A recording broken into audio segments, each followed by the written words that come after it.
The only tyrant I will accept in this world is the still small voice within me. And even though I have to face the prospect of being in a minority of one, I humbly believe that I have the courage to be in such a hopeless minority. And this week's opening quote comes from Mahatma Gandhi. Welcome to Surviving the Matrix, ladies and gentlemen. My name is Maxwell Igan. It's a pleasure to be with you once again, and I will be your host for the next hour. And I don't really have anything planned at all for today's show, folks. I've been so busy. I've got to prepare for AB9 and all sorts of stuff, but I thought I'd get a show out to you anyway. And I thought that just to give myself a break and perhaps give you a break as well, and to do something completely different to the norm, I might just perhaps revisit some of my original influences and look at some of the things that originally got me started on this path, and just ponder a few questions that I think it's important to ask. Questions about how we got here, for example, where we are and what this place is, and what's really going on here, because nothing is what we're being told. I mean, that's a given, but what is really going on here? And this is a question that I think most people ask at some stage in their lives. Indeed, it is the question that initially sends you down the rabbit hole, and there are so many rabbit holes to go down. But there is some point in most people's life where they simply look around them and say, is this all there is? There's got to be something more to this, and is everything that I've been told true? And that's what starts people off on their journey of enlightenment, if that's what you can call it. Their journey of discovery, anyway. What is this place really, and how did we really get here? What are we? Where are we? Where did we come from? And the thing is, folks, with even asking a question like that, I mean, it's anybody's guess, and all we can do is speculate. But I think it's important that we do speculate because, as I said, things are certainly not the same. And this is something that I tried to touch on in the book that I put out in 2005, Earth's Forbidden Secrets, when I just pointed out in that book that everything we'd been told about history is wrong. And I make that statement with absolutely no hesitation at all, simply because when you go out and look around the world, you find that nothing can be explained by the current timeline of history that we're given. And how we got here is really a very interesting question to ponder. How we got here as far as the control system goes is, of course, someone had an idea, put it into motion, and here we are. But when you look at the control system and you look at what we've really done since the Industrial Revolution, if you will, it's really quite miraculous. It really is. Even when you look at what we've done in the last 30 or 40 years, technology has simply snowballed. Some of the technology we're using now is stuff that was never dreamt of when I was a child. It was all science fiction when I was a child. This was stuff out of Flash Gordon and bizarre comic books, but even Flash Gordon and some of the bizarre comic books didn't have the stuff that we've got now. It's really come out of nowhere, and it's snowballed to such an extreme that you really have to wonder where it all comes from. And many people have been asking this question, and it's so difficult to find where it comes from because of the mishmash of information that's out there for us to consume. In the first film that I put out way back in 2008, one of the first things that I said in that film was the most effective way to hide a real conspiracy is to create a conspiracy culture around it, to make everything look like a conspiracy and to get everybody questioning anything. And when you do find a real truth, or if a real truth does get exposed, to embellish it to the point that it becomes unbelievable. So it just becomes another conspiracy theory with all the other conspiracy theories. And if you get a few people penning these ideas and putting them out there, or here's this ancient document we found, and here's this ancient book that was printed and says all this stuff, and you really don't know. All you know is that what people have said it is. They've said what that document is. They've said when that book was printed, but we don't really know. It could have just been put out there with a date on it. We just don't know. We don't know what's been done to lead us astray and how many red herrings have been created and how effective the mechanism has been in creating these red herrings. Although looking at the conspiracy culture today, I'd say it's been a pretty effective method they've used. But the point is, what I'm saying here is you can't really date a lot of the information that we believe we can date, because all that really can be confirmed is that which exists within living memory. That's what we've got. We don't really have any idea where we are, where we come from, or what's really going on here at all. And when you look at the growth of technology in the last 100 years, it really is quite amazing that we've managed to achieve what we've achieved, which again begs the question, where did it all come from? In my last film that I put out in 2012 called Transformation, I asked the question in that film, who was it who first pulled a rock from the ground and decided to beat it into metals? How did they even know what metals were? And even then, how did they know about metallurgy? How did they know how to develop any of these things? And why would they need metals to begin with? And you might think, well, we needed metals because it was just a natural development for weapons or plowshares or whatever. But think about it. If you were living in a hunter-gathering society, which is what society would have been, if we're living in our natural state, that's what you'd be doing. You'd be living a society kind of like the American Indians, and even they had stone arrowheads and things like that. So why would you need metals? Why would you even have the time to look for metals or create metals? What would you need them for? They wouldn't be part of what you need to build a hut. They wouldn't be part of what you need to go and gather food, because you'd already have ways of doing that. The point is, you wouldn't even be thinking of stuff like metal because it isn't something that you would need for your life. And it isn't like you're going to pick up a rock and say, hey, I think I'll turn this into metal, because you wouldn't even know what metal was. There's no reason you would need technology to survive in your natural state. So where did technology come from? How did we come up with this stuff to begin with? Not to mention what we've got now, which is absolutely through the roof. Like I said, it's just snowballed in the last 30 to 40, 50 years. Since the invention of television, it's just gone through the roof.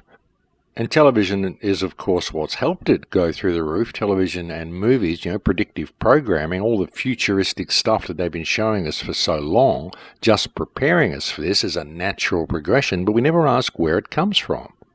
All this futuristic stuff. How do we come up with this stuff? If you were sitting there in a lab, would you come up with any of this stuff? That's the question, folks. Where did it come from?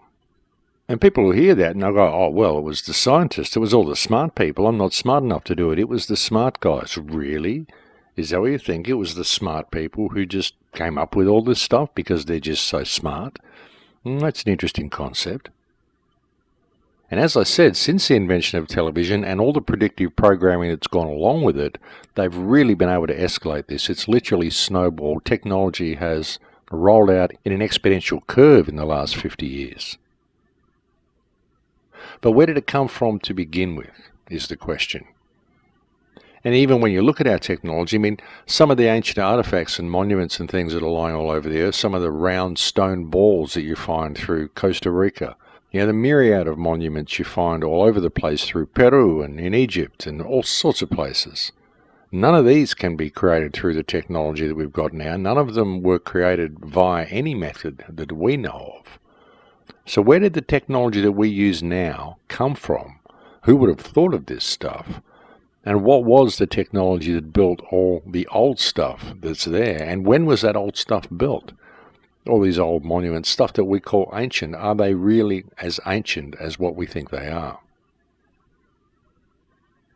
See, it's so difficult to get any real handle on history because there's been so much effort undertaken to destroy history. And really, that's what we're seeing now in the Middle East. Why do you think they wage all these wars in the Middle East? It's because it's the cradle of civilization. And they're just destroying history all over the Middle East. They're destroying all the ancient artifacts they can, all the ancient cities they can, all the ancient structures that they can. Because the stuff that's there in the Middle East that they're bombing in Syria, places like Aleppo and Palmyra, these are far older than the places that you find in Europe. Remember when they went into Iraq, one of the first things that the Allies did when they went into Iraq in the Gulf War was they looted the Baghdad Museum. And a lot of the artifacts from the Baghdad Museum were actually found scattered around the side of the road in certain back areas in the United States. All smashed to pieces, of course, but I remember some of these things even made the news, the fact that they were found. So they went in there specifically to destroy the history, to locate all the ancient artifacts that indicated there was any history, and just take them and destroy them. Many of these things were priceless, and they didn't even sell them. They didn't sell them on the black market or anything. They just took them to destroy them. So there's an effort undertaken by modern governments and modern academia to destroy and hide history. There were shiploads of artifacts taken out to sea and dropped off the coast of the United States by certain academic institutions because they told a different story to history. So it's been an ongoing effort ever since the invention of government. And it isn't just modern governments that have done this, it's been an ongoing thing as far back as we can find. The question is why?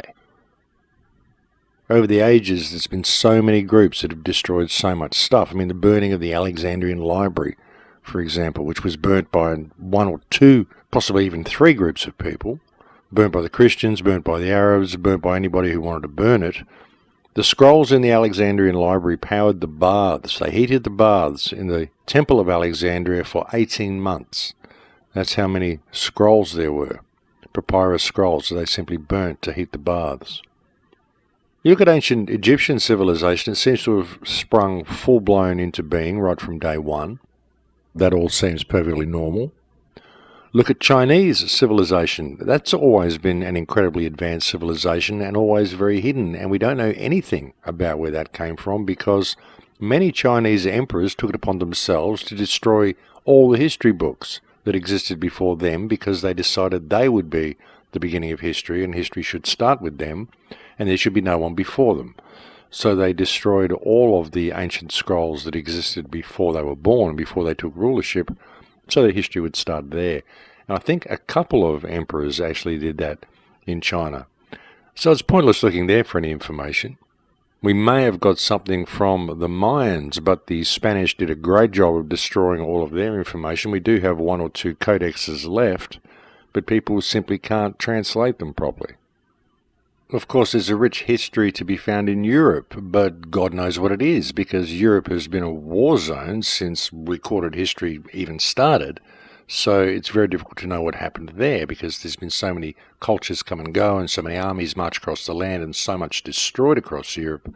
And of course, as in the case with any good battle, history is written by the winners. So it's just a hopeless exercise trying to put anything coherent together from any artifacts you find lying around Europe. So it's very, very difficult to know anything about ancient history. All we've got is little snippets. And certainly what we're told in Western academia, in Western academic history books, are nothing even close to the truth. Because, as I said, there are monuments lying all over the earth which tell a completely different story to anything we'll find in Western history books.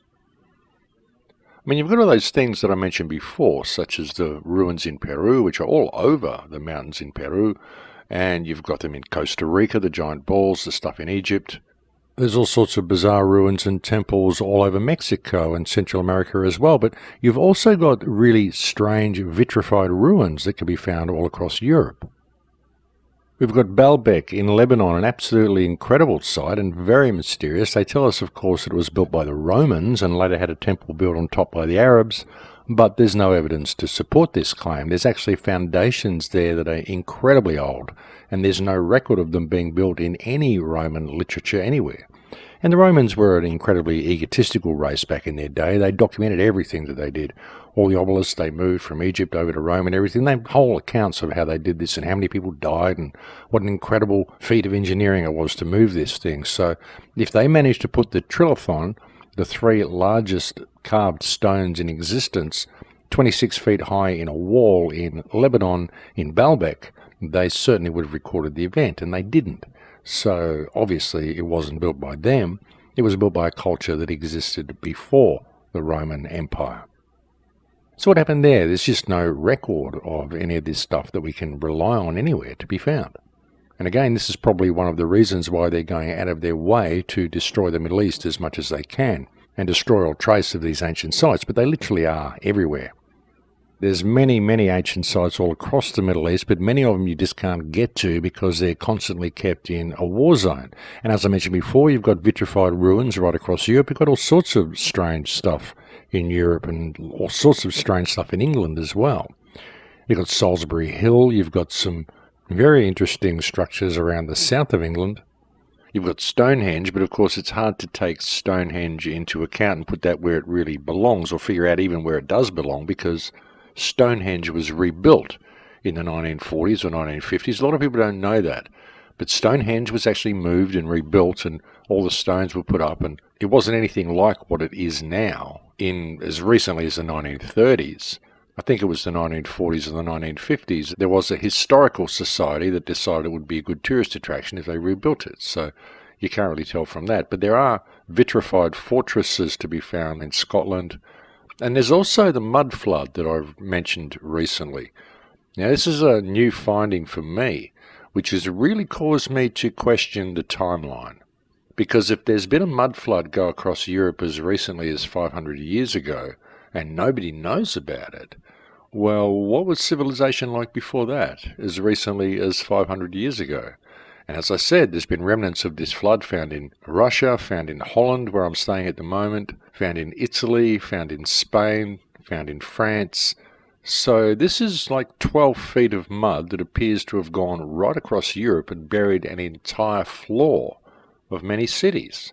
And they just simply moved the roads and moved everything up another level and rebuilt everything and didn't tell anyone it had happened. Well, I guess everyone that lived at the time noticed, I would say so, but it doesn't seem to have made their history books, and that's something very interesting as well. And if that mud flood happened as recently as 500 years ago, then you've got to question, when did the Great Flood happen? The flood that everybody talks about, the flood of Noah. And this flood did happen because it exists in all cultures. It's in all mythologies from all cultures. I mean, even the American Indians talk about the Great Flood. So we know it happened. The question is, when did it happen? How long ago did Atlantis sink? How long ago did Lemuria sink beneath the waves? What is the timeline? Because it really doesn't seem to be anything like what we're told it is, and it really does seem that it's out by at least 1,000 years. They've just inserted 1,000 years in there and told us certain things are 2,000 years old when they're only really 1,000 years old, or possibly even less. And if this is the case, well, again, the question is why? What's the point of hiding history? What purpose does it serve, really? And these may seem like esoteric ramblings. I mean, you might ask the question, what's the point? Who cares what history is? We're here now, let's just do the best with what we've got, and that's all very well. But, I mean, if you can't think of any really valid reason for them to hide history, well, then you have to ask the question, well, then why did they go to so much trouble to do so? There must be a reason for it, that's the thing. And that fact alone makes it important to ask the question. You know, George Orwell once said, who controls the past controls the future, and who controls the present controls the past. Perhaps there's a clue there. You know, I've often asked the question, why is the Earth being strip mined? This is something that I said in the film that I put out, The Awakening. Why is the Earth being strip mined? What are we doing with all this stuff that we pull out of the Earth? I mean, all the minerals and resources and stuff that we pull out, huge mines that we've got, pulling enormous amounts of resources out. And we look at our cities, we say, well, look at the cities, they're full of people, all this bustling stuff, and that's why we need all the resources. But go and look on the ground in the city. I mean, where you live, it's not really using all of these resources. It just looks busy on the surface. But all of this stuff isn't really going on. We don't have these huge industrial things going on with all this turnover of stuff happening in our cities and all this stuff being consumed at this enormous rate. We just don't have it. Not when we look at what the resources are that we're pulling out of the earth anyway. I mean, sure, we've got a throwaway society. We're always throwing away blenders and toasters and whatever, you know, all sorts of electrical appliances that break all the time. But when you look at the stuff we're pulling out in some of these huge mining operations, you simply have to wonder where it's going. Because really, when you step back and look at it, the Earth is being strip mined, and you've got to ask why, how we need all this stuff to support these societies that we have. Because I really can't see where all of it's being used. And it's an interesting question to ask. Why are we strip mining our environment, and why have they hidden history? And if you wanted to hide history, how hard would it be? How long would it take to hide history from the entire human race? And the answer is it would take one generation. One generation to completely re-educate people into what actually happened. All you have to do is distract the generation that exists now and then teach the children something completely different. And when you look at television, you look at modern society, look at how distracted we've all become and what's been done to our children. There it is. You can see how very easily they could hide history from us. I mean, we have history books, but we don't even know how true most of them are. And let's face it, most people don't even read books anymore. Most people are in a situation where all the history they know is what they got from television. In fact, most of all information that people know about anything today, they got from television. So what did happen? And how did we get here? It's an interesting question to ponder. And in fact, asking that question when I was very young was what led me to what I'm doing now. If I'd never asked that question when I was 8 years old, I never would have researched all the stuff I'd researched, and I'd never be speaking to you on the radio now. You know, when I was very, very young and my mother told me they didn't know how the pyramids were built, it kind of sent me on my journey. And once you go down that rabbit hole of trying to figure out what happened in ancient history, it leads you down all the other rabbit holes.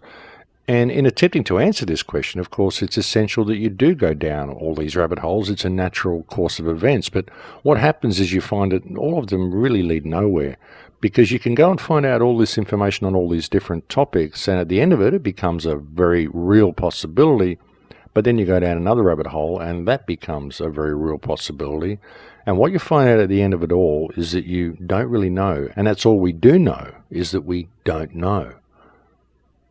And that's why it becomes very dangerous when people start putting stuff out there and saying this is, and create an argument around it. Because all it really does is tie people up in infighting and argument, and in such an environment it becomes impossible to get any real focus on the root core of the problem, which is the system itself. The real problem is the fact that this information has been hidden to begin with.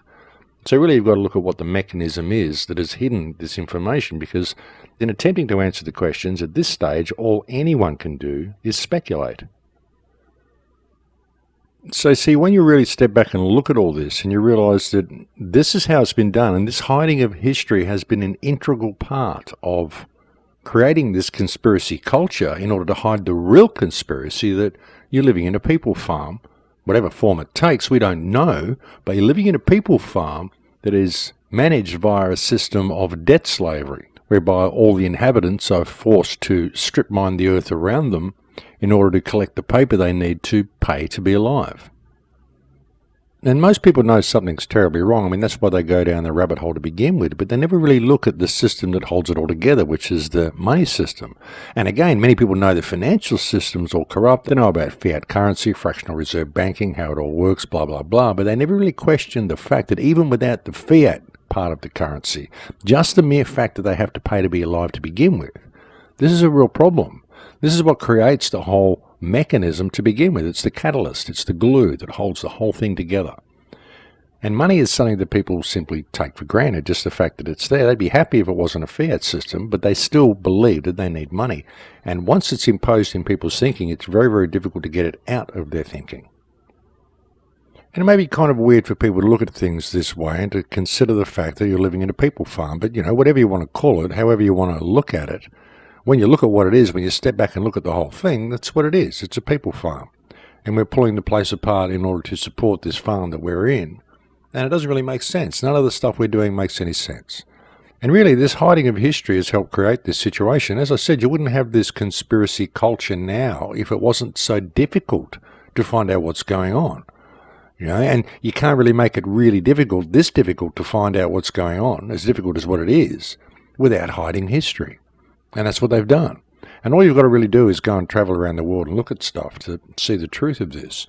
I mean, nothing is what they tell us it is. None of it makes sense. Nothing that they tell us makes sense. None of the timelines make sense. And even some of the stuff that I was talking about before with the Romans and Baalbek and all this sort of stuff, I mean, who says the timeline that we're given for any of this stuff is correct anyway? I mean, we know these Roman civilizations existed. We know these past civilizations were there. But when were they there is the question. Was it all really as long ago as what we think it was? And again, that may seem like a very strange question to ask, but I don't know, folks. I mean, everything we've been told is a lie, so you have to question this as well. You know, and the fact that it's so difficult to really discover too much about the Earth is what has promoted the concept of things such as the Flat Earth Society, the Flat Earth Movement, which has done so much damage to the resistance. It really has. Just the distrust and the divide and conquer and the insults and all the stuff that goes with it. I mean, you can research whatever you want, but you don't have to insult others while you do it. But even when looking at it, you can't blame the flat earthers for what they do. You really can't, because there's so much wrong with the model that we're given. And it doesn't mean it's flat, but there's certainly a lot wrong with what we're told is going on here.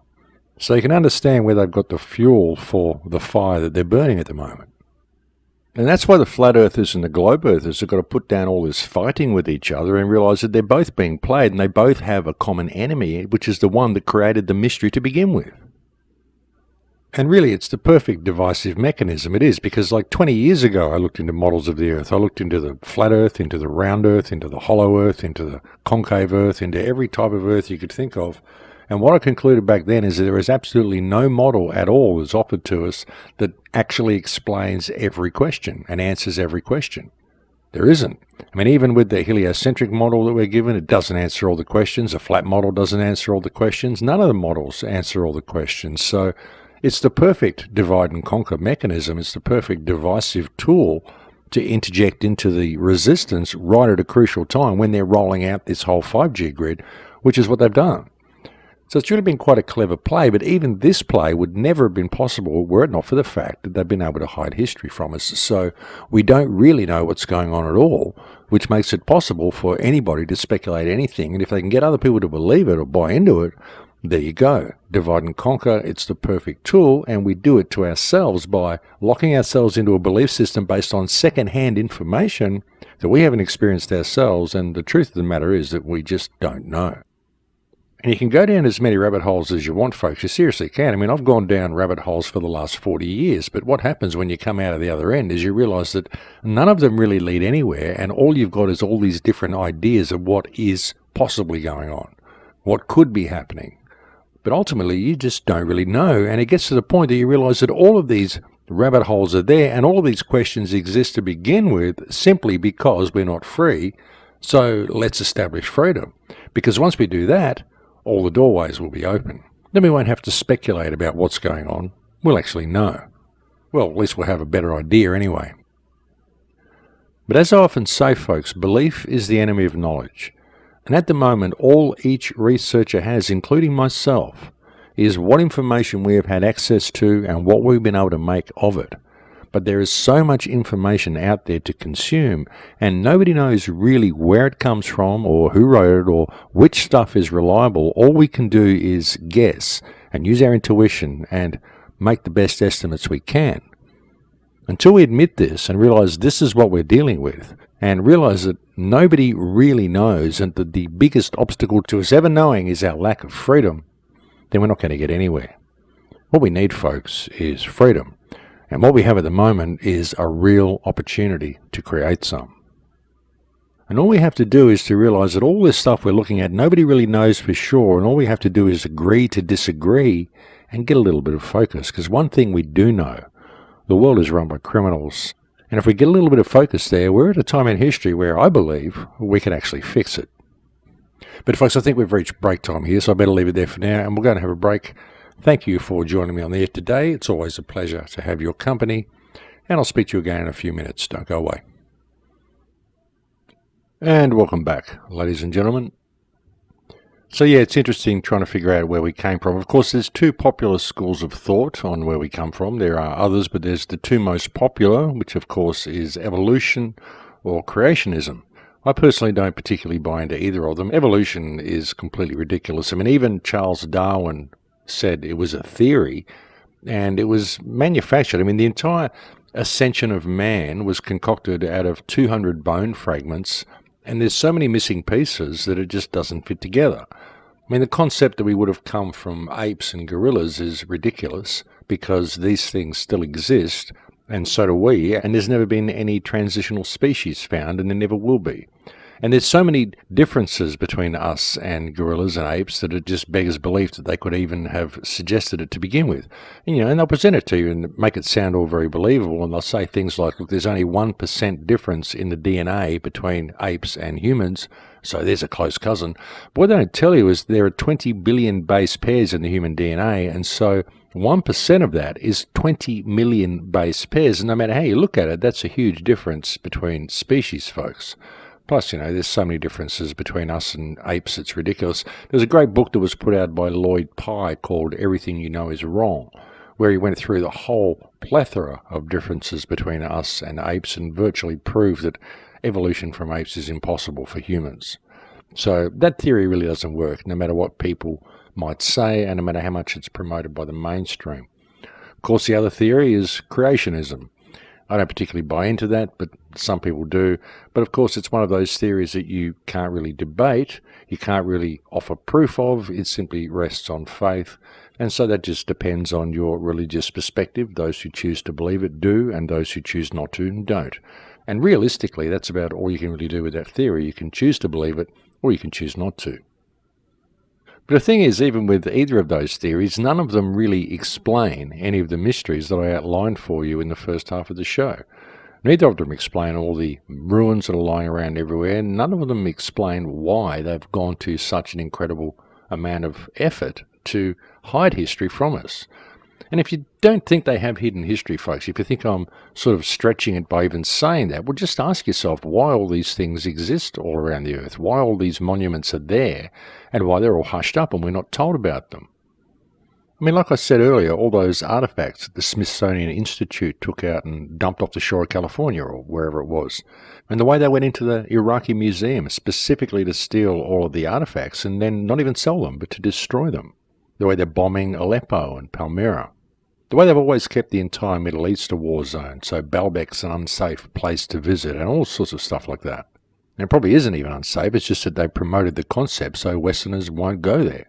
The way you can't get to the Dead Sea, there's so many mysteries surrounding the Dead Sea, and research indicates that there's all sorts of stuff that could be found there, possibly even the hidden artifacts of Thoth may be in the Dead Sea. So they've made sure that we can't get to any of these places, folks, and they cover up virtually anything that doesn't fit with the mainstream story. So if you've got to do that, and really, when you look at it, if there's one artifact out of place, then the mainstream story isn't right. And there isn't just one artifact out of place. There's quite literally hundreds of them. So something's definitely not right. And if you've got to remove the artifacts from the story to make the story fit, then I would suggest the story is wrong. I mean, that's a given. But that's the two main scenarios that we have. That's the two main schools of thought. The problem is that neither of them really work. And neither of them really go a long way to explaining much where the technology came from, nor really to explain the direction the technology is taking us. Of course, the religionists may argue that point and say, oh no, this is all outlined in the Bible and this is the devil's system and rah-rah-rah. But I don't know, it doesn't explain the strip mining, it doesn't explain so many of the things that we see around us. And unfortunately what I find with a lot of religious beliefs is that it causes people to sit back and just simply allow things to be destroyed around them by believing that they really can't do anything about it. And I don't think such is the case at all. I think that the world is run by people and that we are all people and that we all have the ability to make change if we would simply motivate ourselves into action and call this system out for what it is. I think it would be very easy if we were to do that. So I have a little bit of trouble with that religious mindset that a lot of people get into. I mean, I think it's all very well to have faith and to believe in your God or your Saviour or whatever you want to believe in, but stand up for yourselves and take responsibility for yourselves at the same time. I mean, even if you want to believe in Christ, I mean, Jesus Christ was an activist. If he wasn't an activist, then you wouldn't know about him. And even he got angry and he went and overturned the tables of the money changers and he whipped the bankers out of the temple. I mean, he got annoyed with things and he took matters into his hands when he needed to. And if you're going to follow his teachings, I would suggest that that's what he wanted you to do as well. And that's what he suggested that you could do. And unfortunately, people simply aren't doing it. They're waiting for him to come back and do it for them, which is another example of the nanny state, only this one comes from heaven. I don't really see that that's the way out of these things. I think that people should stand up for themselves and really take a look at what's going on around here. Another interesting scenario that I came across a few years ago was the concept that the Earth had been invaded by someone from somewhere else. You could call it aliens, you could call it people from another dimension. The flat earthers will say it's people from beyond the ice wall, whatever, whoever it is. But there's a book that I came across years ago called The Allies of Humanity. And I read this, and it was quite interesting. I thought that's an interesting scenario that this person has put out there, because he was suggesting that resource explorers are strip mining the Earth, and we don't really realise that we're doing it. When I first saw it, I thought, oh, this is just another guy making money out of the whole ET agenda. Then I found out that he'd put the book out for free, because what I'd found online was like a preview of it, like a synopsis. And I sort of did a little bit of research, and I found this free book. I thought, well, that's interesting. He's put the book out for free, so obviously he's not doing it for money. He's doing it because he wants people to get the information. So that sort of perked my interest a little bit more. So I actually took this free book and I narrated each chapter of it, and I released a couple of videos with my voice narrating it because it seemed like a reasonable scenario to consider at the time. And I put it up on YouTube because I just wanted to gauge what the public response would be to this. I thought, this is an interesting scenario. I wonder if this is going to resonate with people and if other people think that this might be a possibility. So I just put it out there to see. And this was years ago. This must have been 2006 or 2007 or something like that. It was before I had the radio show, before I'd released any films. And like I said, I just put it up there just to see whether this would resonate with other people the way it had with me, because that's kind of where my research had been going at the time. I mean, of course, once you start looking down any rabbit hole, of course you end up going down the ET rabbit hole. It's just part of the adventure. So that's where my mind was at the time, and then I came across this book and thought, this kind of explains a few things. I wonder how people feel about it. And it got quite a lot of views, and I actually heard from the guy who wrote the book, and he sent me his entire book collection. He said, thank you very much for narrating that for me. It's caused a lot of attention to my stuff, and he sent me his entire book collection.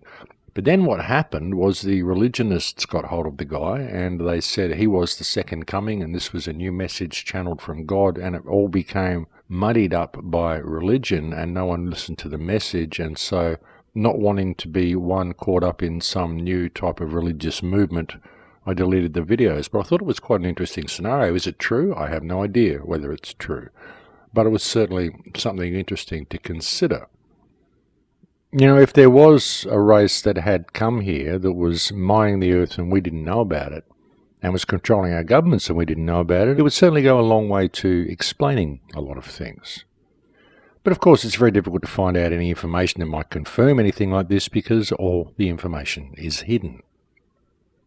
You know, it's said that there's still a lot of old books and old scrolls and a lot of stuff hidden in the Vatican Library. Perhaps some of the information that we seek is there, but it's very difficult to get to because the people that control the Vatican, of course, won't let you in. But that could be another source of good information where we could actually find out what's really going on here.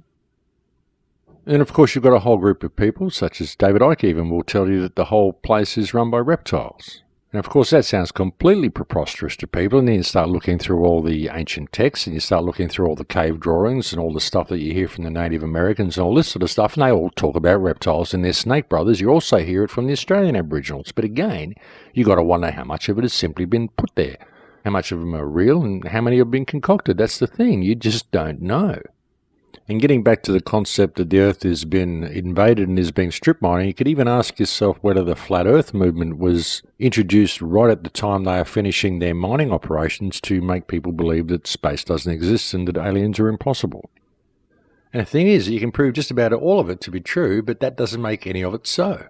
And you see how easy that was to just construct a believable scenario. And some people may say, oh no, that's not believable. But well, you know, if you're a conspiracy theorist, then maybe it is believable. That's the thing, folks. You just don't know. See, any scenario could be true. And the thing is, folks, that if you really get out there and you start looking at all the information and you start gathering information and you start preparing yourself some type of a presentation or whatever, you can prove anything you want to prove. That's the thing. Like I said, you can prove that it's all about flat Earth, or you can prove that it's all about globe Earth. You can prove the Earth has been invaded. You can prove that the flat Earth was introduced to cover up the fact that the Earth is invaded. And you can prove all of those things, plus you can prove a whole bunch of other things as well. You can prove that there's reptiles living under the ground and controlling everything from under the Earth. You can prove that it's all run by the Jews. You can prove that it's all run by the Jesuits. You can prove that it's all run by the Freemasons. You can prove that it's all hologram. But the thing is, you can only prove any of it up to a certain point. But you can prove it enough to make it believable and to get other people to believe it. And you can only do that because they've hidden history, and the fact is that we don't know.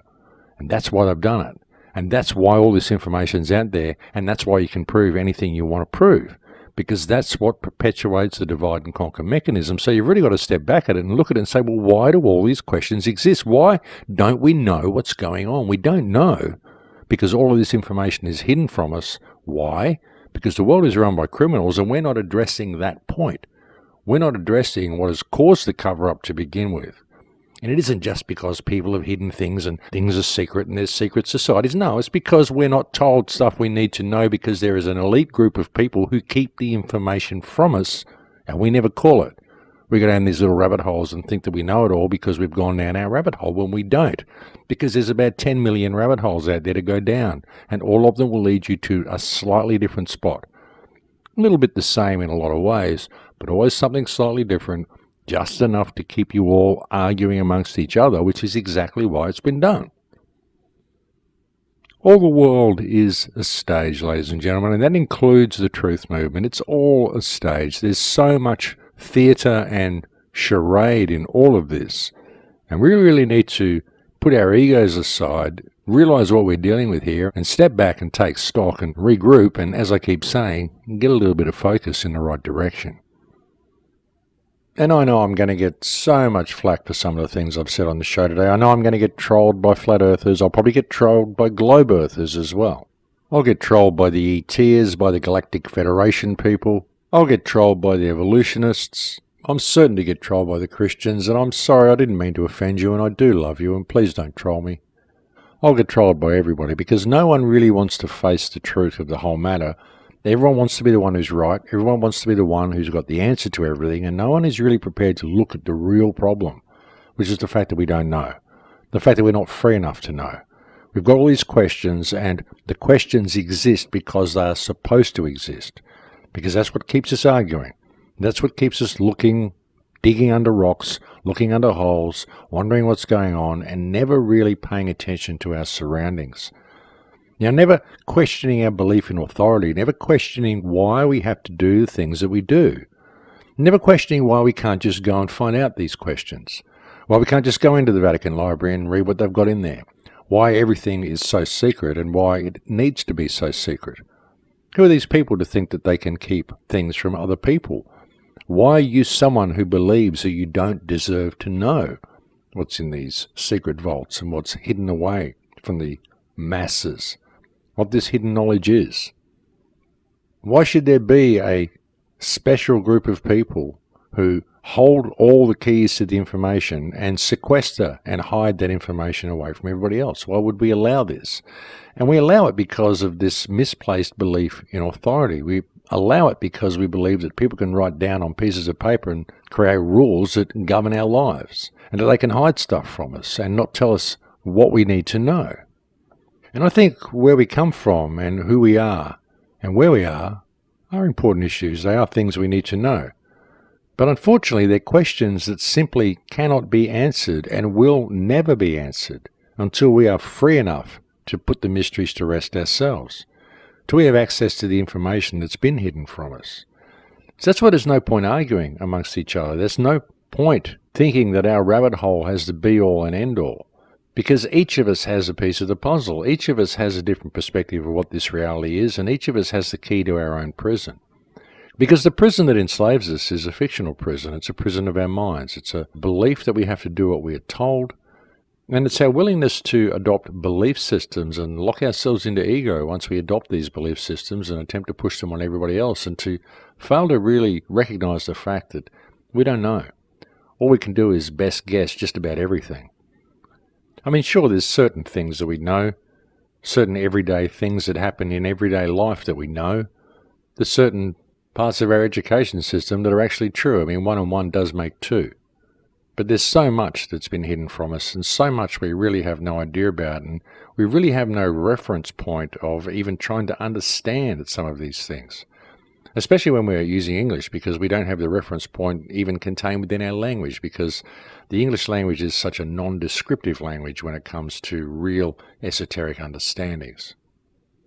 And really, folks, when you look at this whole mess that we're in, the fact that history has been hidden from us and the fact that this entire conspiracy culture has been allowed to grow, you've got to ask yourself why, what it's all about. And like I said, way back at the start of the show, and way back in the first film that I ever made, the best place to hide a real conspiracy is in a conspiracy culture. And that's why all of these scenarios have been given to us.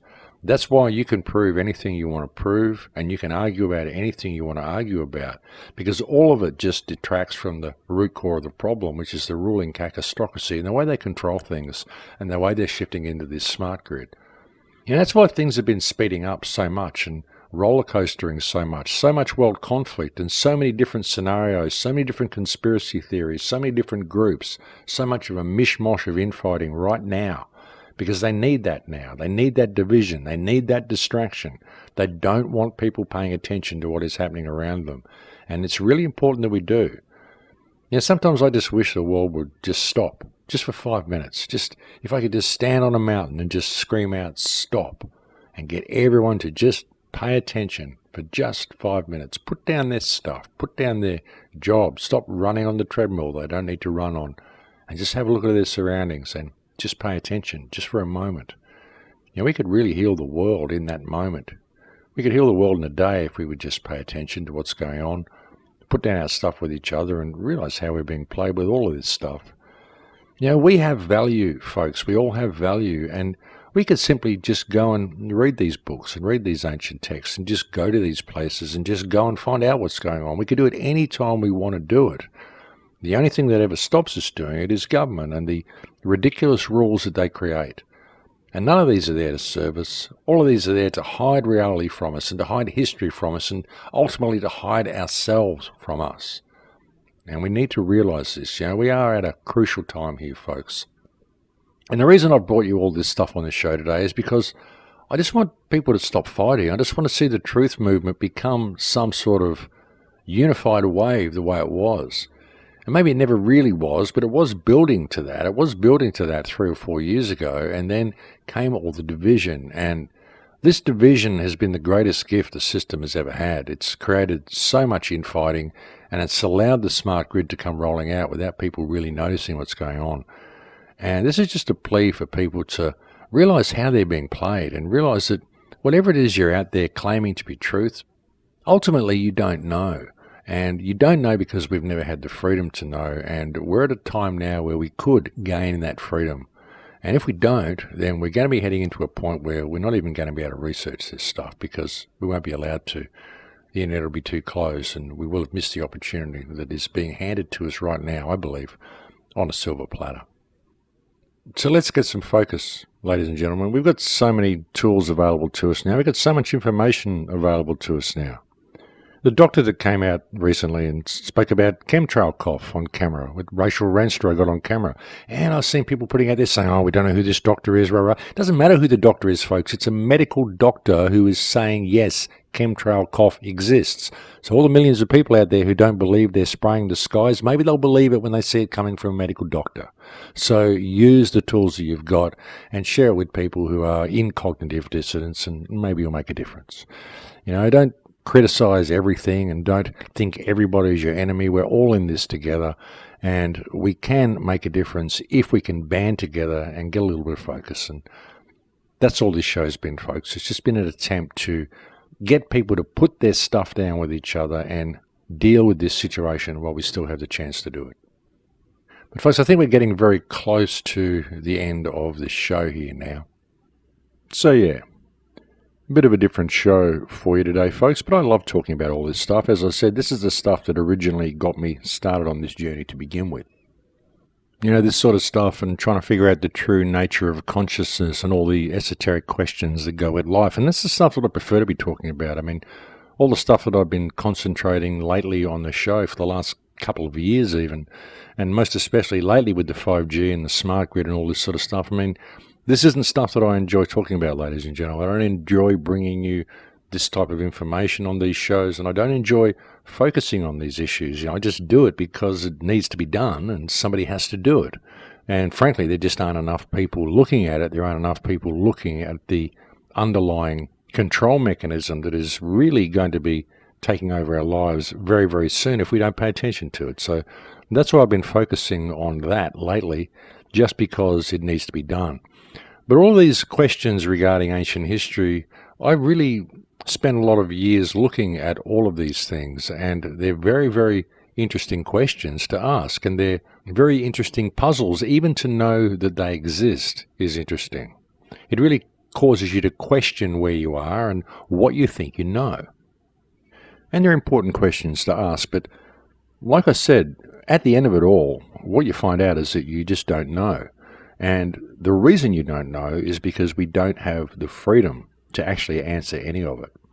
And I know there's going to be a lot of people that listen to the show and they're going to think, oh, look, Max is trying to distract us. He's trying to tell us not to research all this stuff and to not look down our rabbit holes and not to investigate. And there's going to be people who just didn't listen and construe it all the wrong way and don't really hear what I'm attempting to say with all this. And that's not what I'm saying at all. All I'm saying is that ultimately, when it all comes down to its bare bones, you don't know because you have never had the freedom to truly put whatever it is you're investigating to rest.